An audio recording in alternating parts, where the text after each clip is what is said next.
Você volta agora?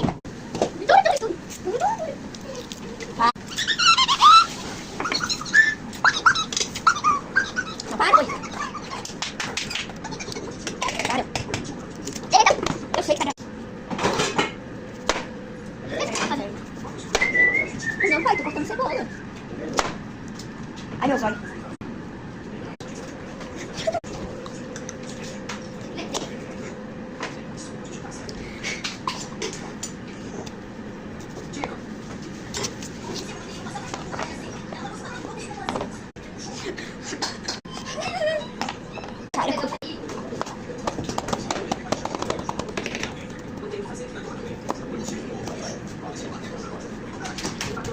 Nossa, meu Deus do céu.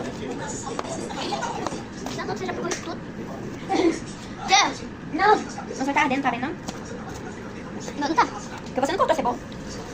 Tem pra comer, não, deixa eu. Tira o dedo aí, então nessa cortar aqui. Eu posso cortar a cebola?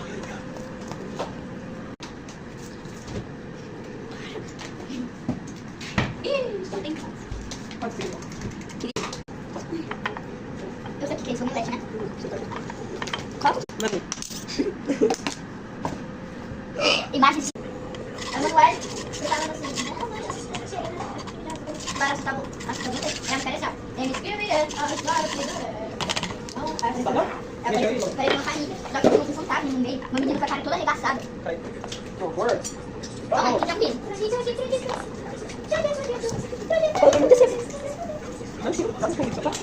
Peraí, isso. Pega. Pega mais. Bora. Vai pôr mais? Galerinha. Não, isso não é verdade. Você falou. Eu tô indo pra aí mesmo. Vou lá, deu um oi. Tá tranquilo? Assim. Assim, ó. Aqui? Eu não consigo aqui. É bom, né? Vamos lá, desce aqui. Ué, que isso? É bom, né? Ai. Galerinha, deixa muito like.